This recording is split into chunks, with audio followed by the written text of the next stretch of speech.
The warning lights came first. They blinked red across every screen in the Velkari command center on Earth. Something massive had just appeared at the edge of the solar system. Something that should not be there. Commander Taewon stared at the readings and felt his blood run cold. The objects were huge, dozens of them. Each one was larger than any ship the Velkari had ever built.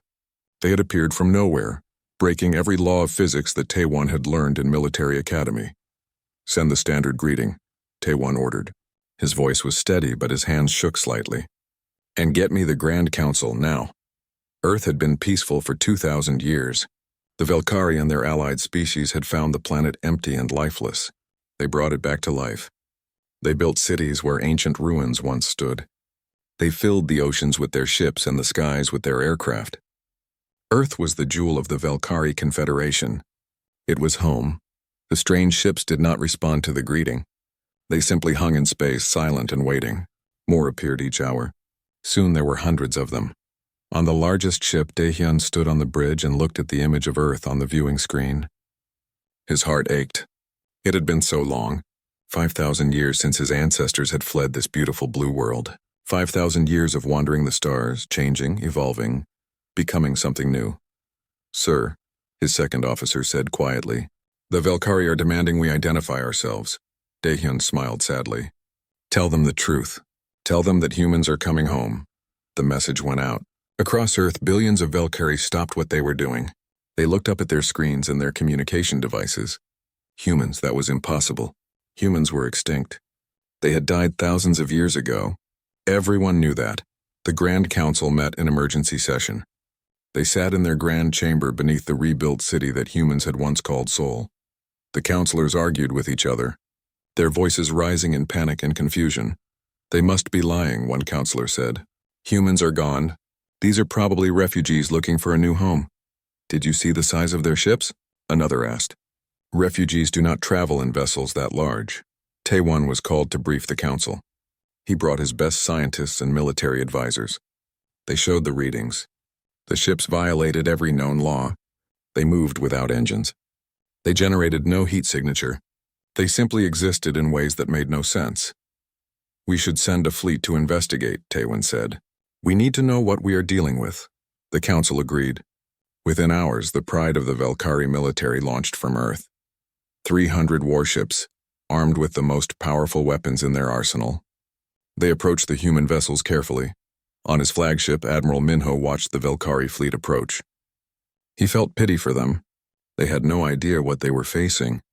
They still thought in terms of weapons and armor. They still believed that ships were just ships. "They are powering up their weapons," Hyejin reported from her station. She was the chief scientist, and her enhanced mind could read the Velkari systems like they were open books. "They intend to board us." "Let them try," Minho said calmly. "Do not harm them. Just show them." The Velkari fleet surrounded a single human frigate. It was one of the smallest ships in the human fleet. The Velkari commanders felt confident. They sent the order to board. Everything happened at once. The Velkari ships fired their boarding lasers. The beams touched the human ship and simply stopped. They hung in the air like frozen light, unable to penetrate the hull. The Velkari captains stared in horror. Then every Velkari ship went dark. Engines stopped. Weapons powered down. Life support flickered. Inside the vessels, Velkari soldiers grabbed their weapons and ran to their posts, but nothing worked. Not the guns. Not the communications. Not even the manual controls. The human frigate had not fired a single shot. It had not moved. It simply existed, and its existence was enough to shut down an entire battle fleet. On Earth, the Grand Council watched in real time. The chamber was completely silent. Every counselor understood what this meant. This was not a fight they could win. A new message came from the human fleet. This time they sent a representative.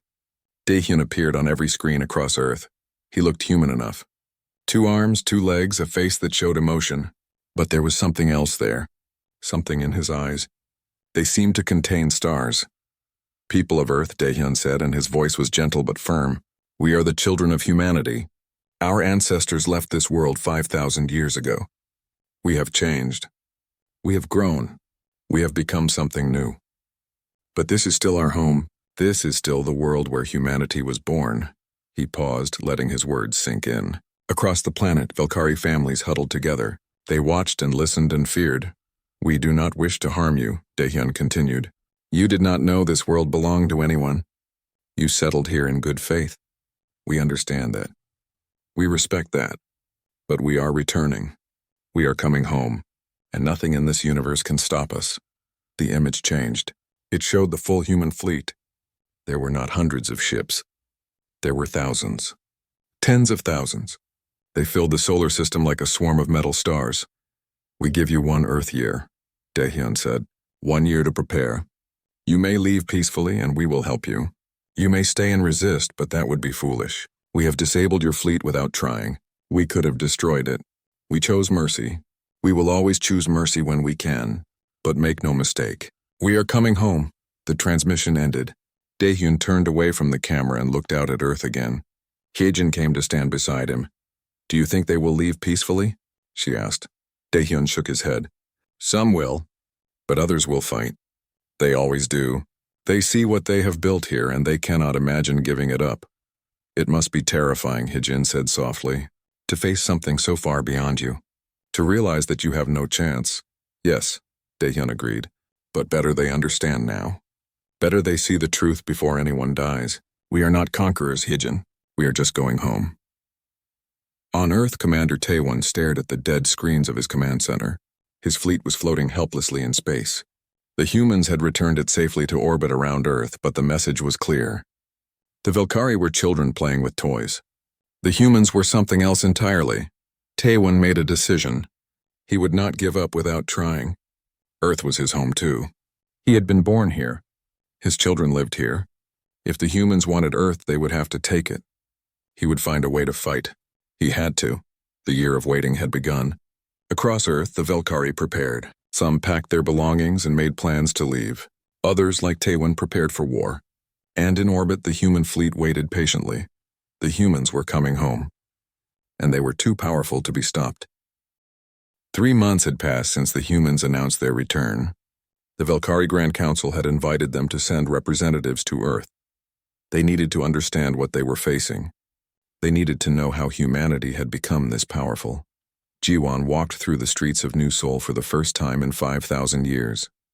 She was a diplomat, trained to build bridges between civilizations, but this was different.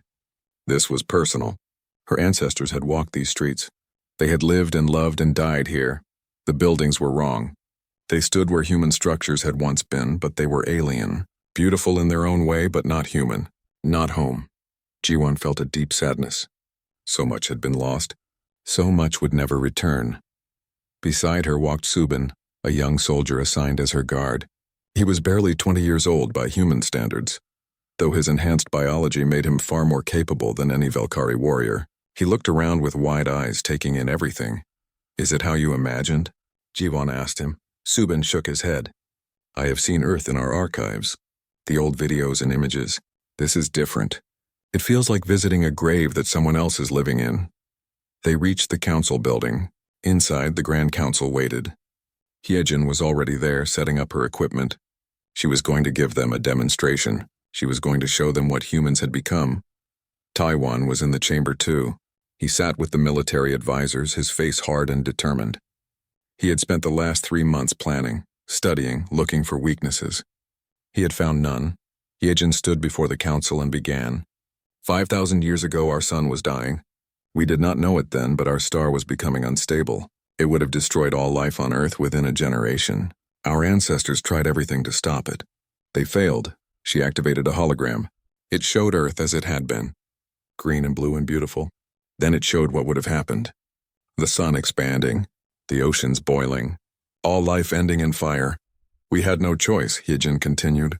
We built ships, millions of them. We evacuated everyone we could. Billions of humans fled into space. We took our animals, our plants, our culture. We took everything that made us human, and we left. The counselors listened in silence. Some of them had tears in their eyes. They understood loss. They understood being forced from home. But space is not kind, Hyejin said. We had no world to go to. We traveled for centuries. People died. Ships failed.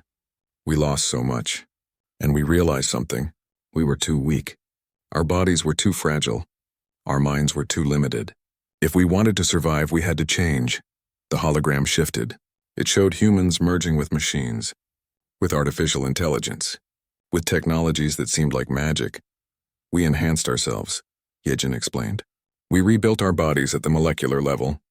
We expanded our minds to include quantum processors. We learned to manipulate energy and matter directly. We did not become machines. We became something new, something that was still human but also more than human. She held up her hand. The counselors watched as her fingers began to glow.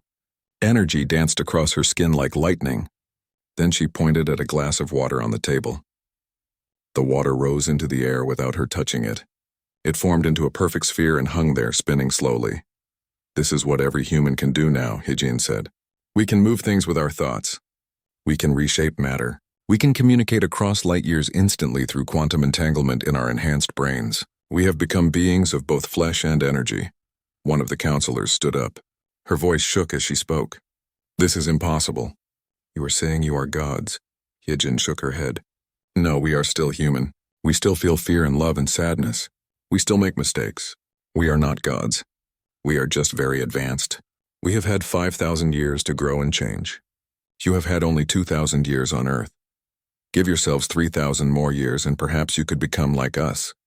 Taewon spoke up from his seat. You say you can do all these things, prove it. Show us your power is real. Hijin looked at him sadly.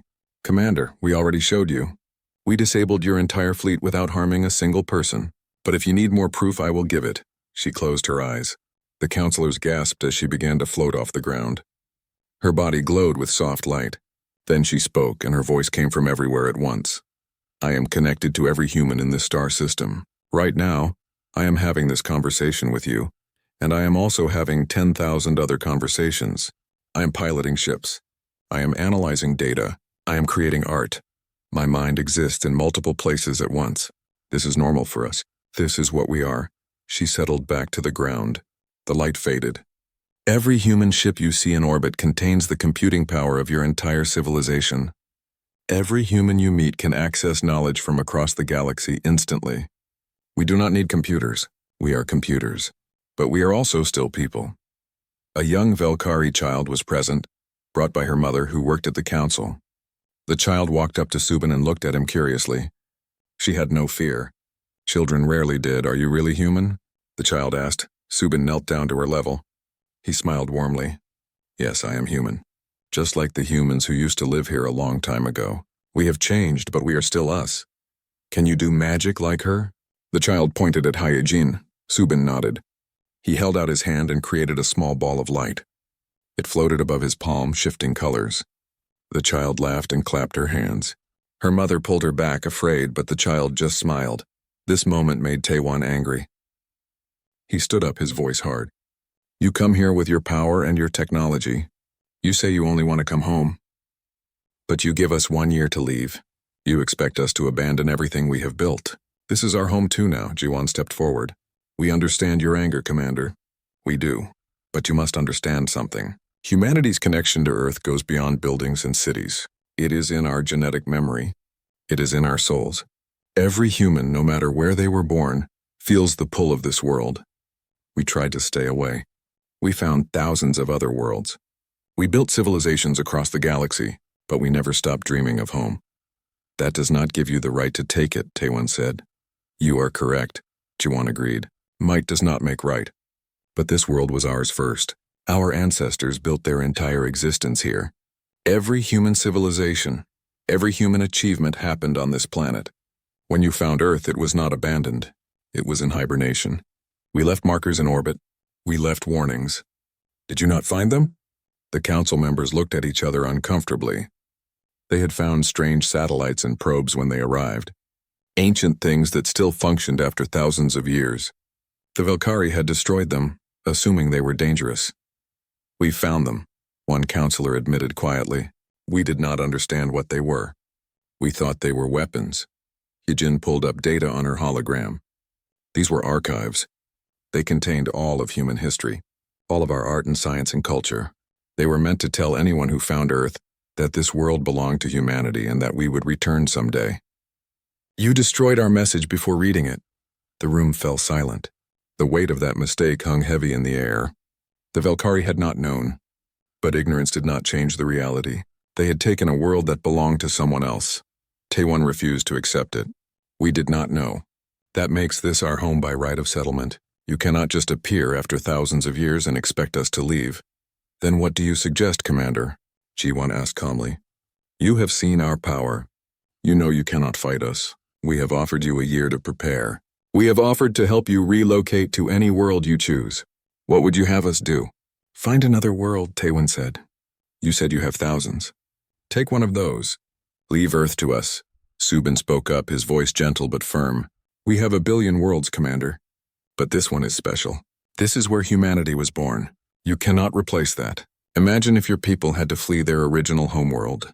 Imagine spending thousands of years dreaming of return. Then imagine finding someone else living there. Would you just walk away? The child tugged on her mother's sleeve. Mama, why can't we all live here together? The planet is big. Out of the mouths of children came wisdom. But the adults in the room knew it was not that simple. This was about more than space. It was about belonging. About home. About who had the right to decide. The meeting ended with no agreement. The Velkari Council would discuss among themselves. Jiwon, Hyejin, and Subin left the building. Outside, Subin looked up at the sky where the human fleet waited. They are going to fight, he said quietly. Taewon will not give up. Jiwon nodded. I know. And when they do, we will have to stop them. Without hurting them, if possible. But they need to understand. We are coming home. And we are too powerful to be stopped. 6 months had passed. Half the time was gone. The human fleet still waited in orbit, patient as stars. But now they were beginning to come down. Not with armies or weapons. They simply came home. Yuna stood on a hillside outside what had once been called Busan.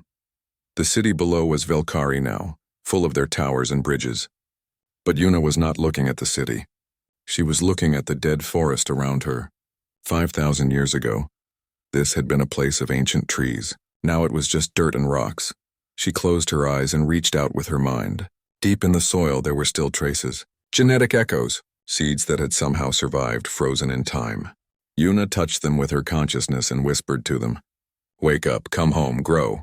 The ground began to tremble. Velkari citizens in the city below stopped and stared. They watched as the hillside turned green. Trees erupted from the earth, growing in seconds. Bushes and flowers bloomed. Within minutes, the entire hillside was covered in a forest that looked like it had stood for centuries. Animals came next. Deer walked out from between the trees, even though no deer had existed on Earth for thousands of years. Birds filled the air with song. Yuna had not brought them here. She had simply called to their genetic memory, using matter and energy to rebuild what had been lost. It was not exactly the same forest that had stood here before. It could never be. But it was close. It was human. It was home. In the city, Velkari people came out of their buildings.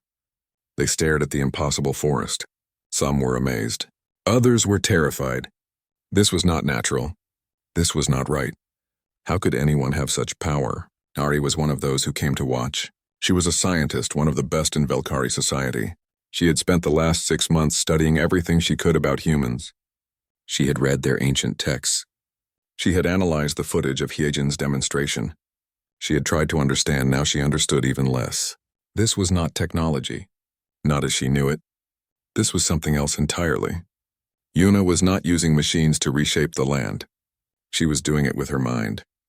With her very being, Nari made a decision. She had to meet these humans. She had to learn from them. Even if it meant betraying her own people, she had to know. She climbed the hillside. It took her an hour. The forest was thick now, and she had to push through branches. When she reached the top, she found Yuna sitting on a rock looking peaceful. The human woman smiled when she saw Nari. Hello, Yuna said in perfect Velkari language. I wondered if someone would come. Please sit with me. Nari sat. She was breathing hard from the climb. Yuna looked at her with concern and touched her shoulder. Immediately, Nari felt better. Her exhaustion vanished. Her muscles stopped aching. What did you just do? Nari asked. I helped your body recover faster, Yuna explained. I can see the cellular level. I just encouraged your cells to repair themselves more quickly. It is simple for us. Simple, Nari repeated. She laughed, but there was no humor in it. Nothing about you is simple. You are rewriting everything we thought we knew about what is possible. Yuna looked sad. I know this must be frightening, to see your understanding of reality torn apart. But we did not choose this to be cruel. We chose this to survive, and now we choose to bring Earth back to life. Why? Nari asked. Why does it matter? You said you have thousands of worlds. Why do you need this one so badly? Yuna was quiet for a long moment. Then she spoke, and her voice carried the weight of 5,000 years. I have seen 1 billion sunsets on 100 different worlds. I have walked on planets more beautiful than anything humans ever imagined. I have swum in oceans that glow with light and climbed mountains that reach into space. But none of them are Earth. None of them have the trees my ancestors knew, the birds they listened to, the air they breathed. This is where we began. This is where all human stories started. How can we not come home? Jinwoo appeared through the trees. He was walking slowly, his hand running along the bark of the new trees. His face was wet with tears. Yuna introduced him to Nari. This is Jinwoo. He is a historian. He remembers everything about old Earth. Jinwoo sat down with them. He looked at Nari and tried to smile, but the sadness in his eyes was too deep. I am sorry. This must be very strange for you, but for us this is like visiting a grave. We are walking through a museum of our dead civilization. Your civilization is not dead, Nari said. You are more advanced than any species in the known galaxy. You are practically immortal. You can reshape matter with thought. How can you be sad? Jinwoo touched the ground beneath him. All our power cannot bring back what was lost. We have copies of things, archives, genetic data. But the actual forests, the actual cities, the actual timeline where human civilization grew naturally on Earth, that is gone forever. The Valkyrie did not destroy it intentionally, time did. But it still hurts. Below in the city, something was happening. Valkyrie soldiers had surrounded another area where humans had begun their work. Subin was there along with 12 other humans. They were standing in what had been a park. Now the ground was opening up, and beneath it, structures were rising. They were the foundations of an ancient human city. Subin and the others were pulling them up from where they had been buried for millennia. Stone and metal rose into the air, reforming into buildings that had not existed for 5,000 years. The Valkyrie soldiers raised their weapons. Their commander shouted for the humans to stop. Subin turned to face them. He raised his hands to show he was not hostile. We are not harming anyone, Subin said calmly. We are just bringing back what was buried. This land was human once. We are making it human again. You have no right, the commander shouted. This is our city now. We built this park for our children. You cannot just tear it apart. Subin looked genuinely sorry. I understand your anger, but we do have the right. This is our world. These are our cities buried beneath yours. We are being as gentle as we can. Please stand back. No one needs to get hurt. The soldiers opened fire. Energy bolts shot toward the humans. They stopped in midair, frozen in time and space. Subin had not moved. He had not even flinched. The other humans continued their work as if nothing had happened. The frozen energy bolts hung in the air for a moment, then simply vanished, dispersed harmlessly. The soldiers stared in horror. They had just seen their most powerful weapons used, and the humans had stopped them without even trying. Please do not do that again, Subin said. His voice was kind but firm. We do not want to hurt you, but we will not stop our work. Earth is waking up. Humanity is coming home. You can accept this or you can fight it, but fighting will only make everyone sad. The Valkyrie commander made a call to Taewon. Within the hour, the military leader arrived at the site. He looked at the ancient human structures rising from the earth. He looked at Subin and the other humans working peacefully. He looked at his soldiers who were standing uselessly with weapons that could not harm the humans. This is an act of war, Taewon said to Subin. Subin shook his head. No, Commander. War requires two sides that can fight each other. You cannot fight us. We are showing you this so you understand. Every day more humans will come down from the fleet. Every day we will restore more of Earth. In 6 months, when your year is up, this planet will be human again. You can leave peacefully and we will help you. Or you can stay and watch as your world becomes ours. But you cannot stop us. That night, Nari climbed the hillside again. She found Yuna still there, now sitting beneath a fully grown tree that had not existed that morning. The human woman was carving something into the bark. Nari came closer and saw that it was names. Thousands of them. Human names, what are you doing? Nari asked, remembering, Yuna said. These are the names of humans who died during our exodus. People who never got to come home. I want them to be part of Earth again, even if only in memory. Nari sat down beside her. Can I ask you something honestly? Of course. Do you feel anything for us? The Velkari, do you care that you are destroying our lives? Yuna stopped carving. She looked at Nari with eyes that held stars. Yes, we care very much. We wish this could be different. We wish we could share Earth with you, but we cannot. There are billions of humans waiting to come home. Earth is not big enough for both our civilizations. Someone has to leave, and we have the power to decide who that is. That is not fair, Nari whispered. No, Yuna agreed. It is not fair, but it is reality. The universe is not fair. We learned that when our sun started dying. We learned that when we had to flee our home. We learned that during 5,000 years of wandering. Now we are finally strong enough to come home, and nothing will stop us. Nari started to cry. Yuna pulled her close and let her weep. Even with all their power, even with all they had become, humans still understood grief. They still understood loss. And in that moment, sitting beneath a tree that had grown in minutes, the two beings from different worlds shared their sadness. The occupation had begun.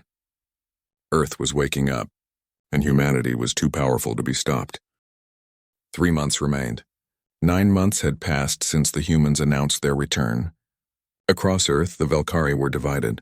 Millions had already left, accepting human offers of help to relocate to new worlds, but millions more remained, refusing to abandon their homes. Taewon stood in a hidden bunker deep beneath the mountains. Around him were the leaders of the Velkari resistance. They had spent months planning. They had built weapons in secret. They had studied the humans, looking for any weakness. They are not invincible, Taewon told his people. They can be hurt. They can be killed. We just need to be smart about it. One of his officers, a young woman named Rena, looked doubtful. Commander, we have seen what they can do. They stopped our entire fleet. They grow forests in minutes. They rebuild cities with their minds. How can we fight that? Taewon pulled up a hologram. It showed a massive device. This is a quantum disruptor. We built it from ancient human technology we found buried near Beijing. The humans themselves designed it thousands of years ago. If we activate it, it should interfere with their enhanced abilities. It should bring them down to our level. Should? Another officer asked. You are not certain? Nothing is certain, Taewon admitted. But it is our only chance. The humans said they would not harm us. They said they would show mercy. That is their weakness. They care too much. They hesitate. We will not. On the surface, Subin was playing with the Velkari child he had met at the council chamber. Her name was Mira. She had come to find him every day since that meeting. Her mother had tried to stop her at first, but the child was determined. She wanted to learn from the human. Subin showed her simple tricks. He made light dance in his palm. He lifted rocks without touching them. He even let her feel what it was like to have an enhanced mind, connecting with her consciousness for brief moments. The child laughed with wonder. When I grow up, can I be like you? Mira asked. Subin looked sad. Maybe. Someday. If your people choose to accept human help, we can show you how to enhance yourselves. It would take many generations, but it is possible. Why do we have to leave? Mira asked. I like Earth, this is my home. Before Subin could answer, an alarm rang out. All across the city, warning sirens blared. Subin's enhanced senses immediately detected the danger. Underground, something massive was powering up. Something that made his quantum-enhanced mind ache. Get inside, he told Mira. Get to shelter, now. The child ran. Subin reached out with his consciousness to contact the other humans. They all felt it. The Velkari had activated something dangerous. Deep in the bunker, Taewon pressed the final button. The quantum disruptor came online. Energy pulsed outward in invisible waves covering the entire planet. It was designed to disrupt the quantum entanglement that gave humans their power. On the hillside, Yuna gasped and fell to her knees. For the first time in 5,000 years, she could not feel the network. She could not touch matter with her mind. She was alone in her own head. It was terrifying. All across Earth, humans stumbled and fell. They were not hurt, but they were cut off, disconnected. Their enhanced abilities were suppressed.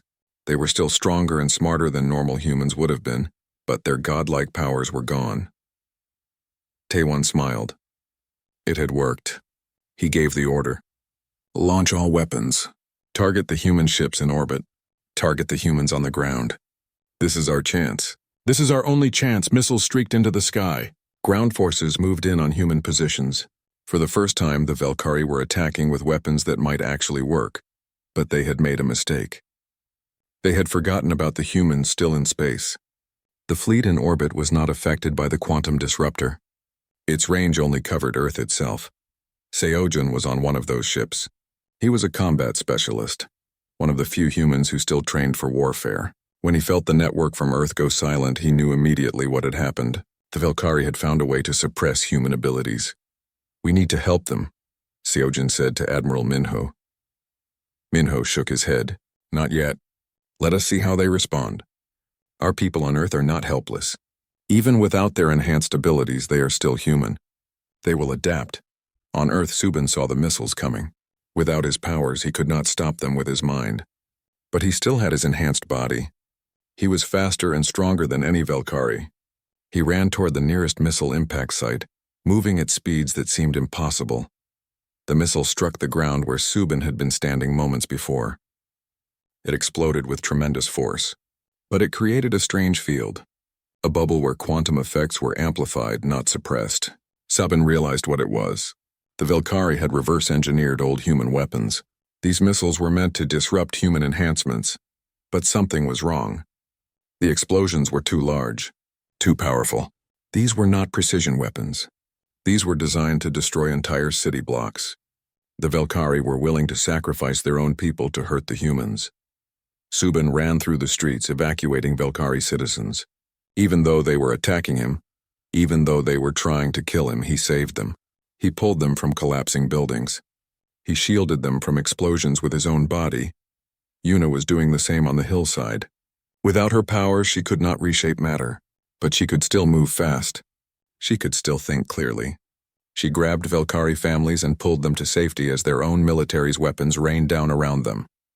Nari was in the city when the attack started. She watched in horror as Valkyrie missiles struck Valkyrie buildings. She saw Subin and Yuna risking their lives to save her people. She understood then what the humans had been saying all along. They truly did not want to hurt anyone. She found a communication terminal and broadcast a message to the resistance bunker. "Taewon, stop this madness! You are killing our own people."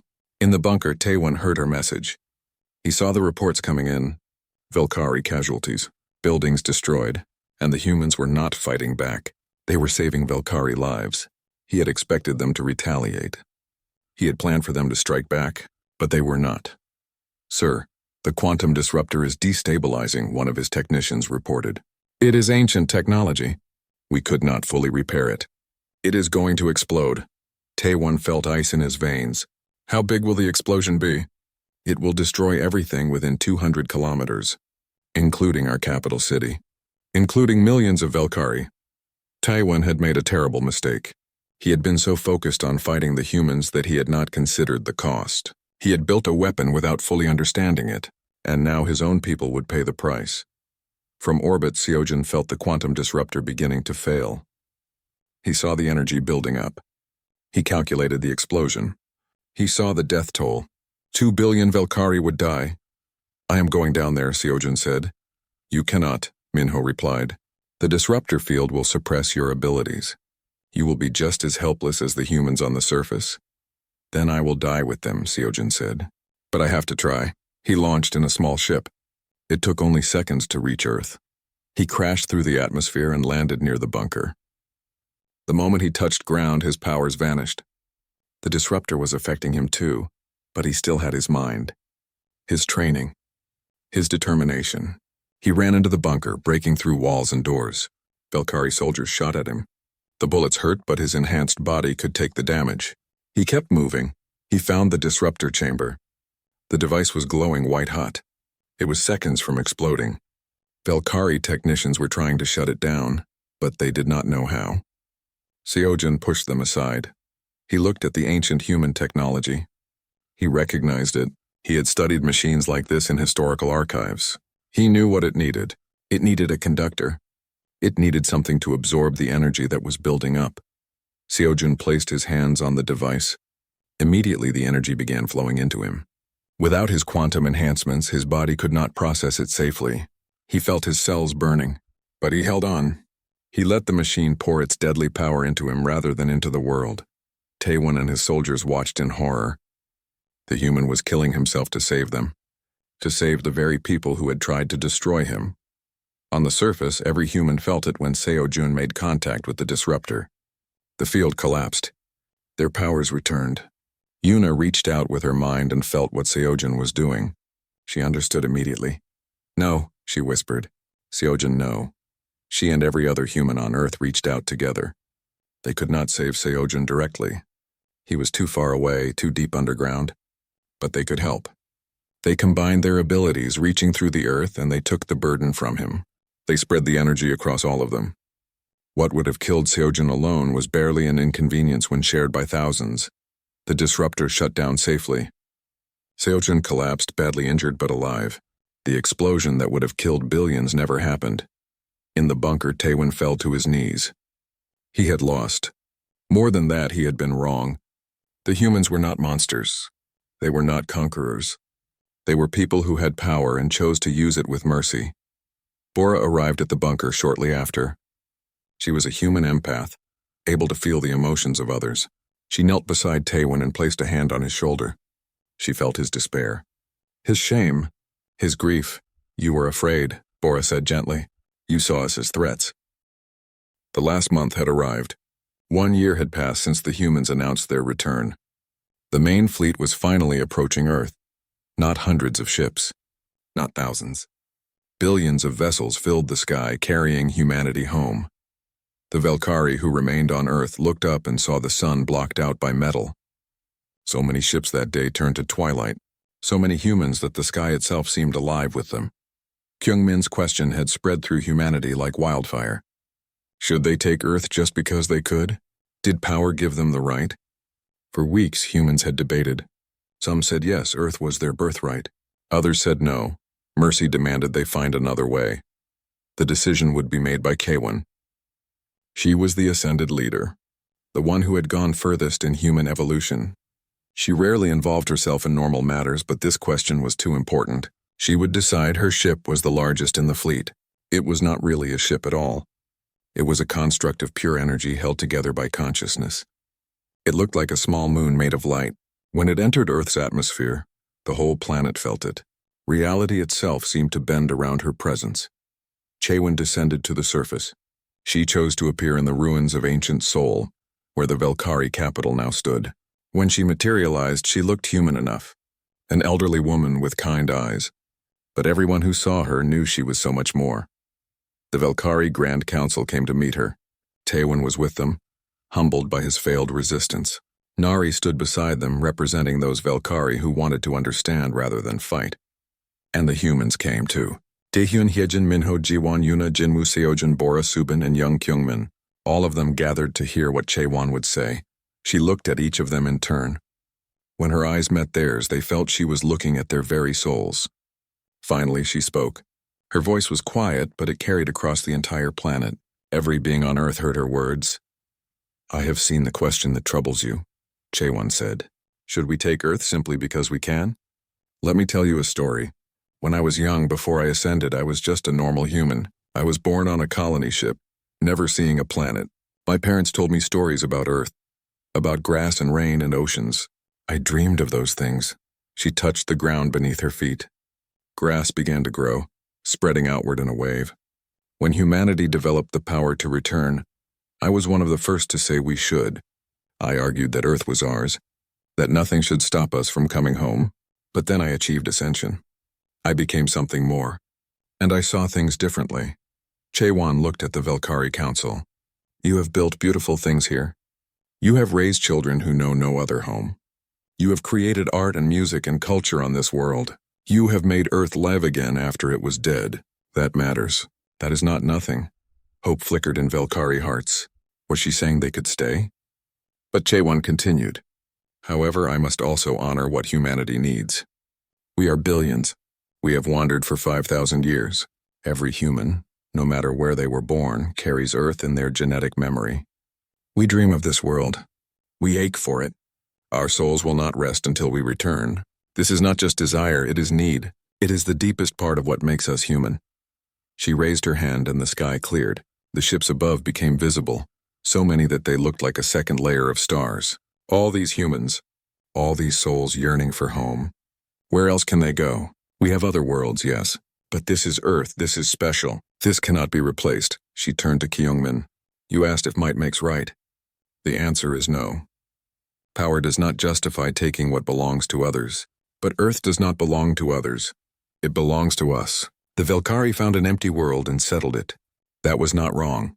But it does not change the fundamental truth. This world is human. It was human before. It is human now. It will be human again. The Velkari Council members looked at each other in despair. They had hoped for mercy. They had hoped for compromise. Chaewon saw their despair and her expression softened. But I am not cruel. And humanity is not cruel. We will not simply cast you out into the void. We will give you 3 choices. 3 real options. Not false choices, but genuine paths forward. She held up one finger. First, we will help you relocate to any world you desire. We have surveyed 1,000 planets suitable for Velkari life. We will transport you there. We will give you technology to help you build new cities faster than you built them here. We will provide resources for 100 years. You will not just survive. You will thrive. This is a genuine offer of help, not abandonment. She held up a second finger. Second, you may remain on Earth in designated territories. We will set aside entire continents for Velkari use. You will govern yourselves. You will maintain your culture. You will be protected as autonomous regions under human guardianship. You will not be second-class citizens. You will be respected neighbors. Your territories will be yours for as long as Velkari exist. She held up a third finger. Third, you may choose integration. You may become part of human civilization. We will share our technology with you. We will teach you how to enhance yourselves as we have. It will take generations. Your children's children's children might achieve what we have achieved, but we will guide you. We will help you evolve. You will become something new, but you will not lose what makes you Velkari. You will add to it. The Grand Council stood in silence. These were real choices. Difficult choices, but honest ones. You have 3 months to decide, Chaewon said.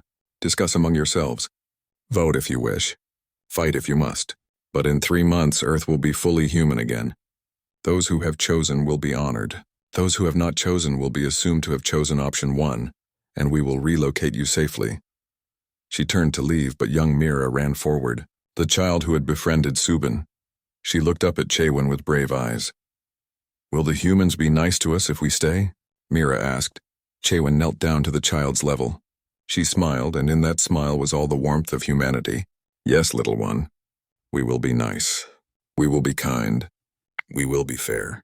That is what humans do. We are powerful, but we are good. Does that make sense? Mira nodded. I think I want to stay. I like Subin. I want to learn to be like him. Chaewon touched the child's head gently. Then you shall, and in many years you will be amazing.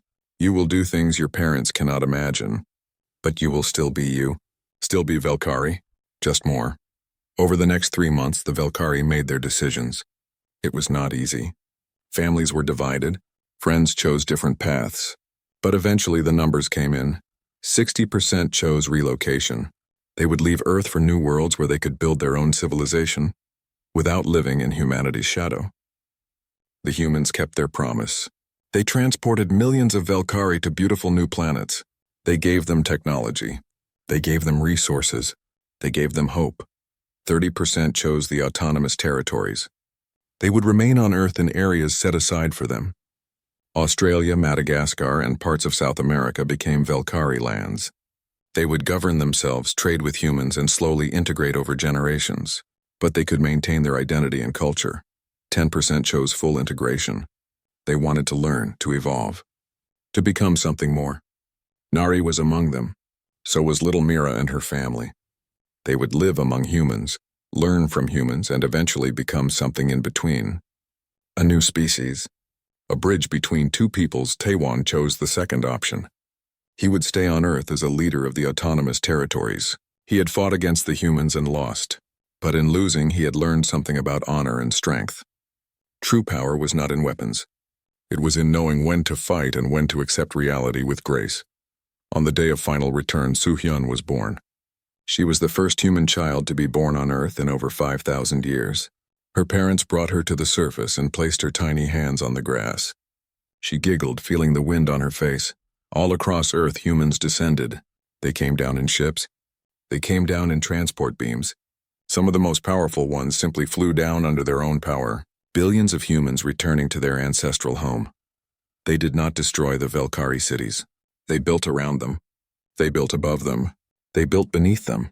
Human structures rose like living things, organic and beautiful. They merged technology with nature so completely that you could not tell where one ended and the other began. Jinwoo walked through restored Seoul.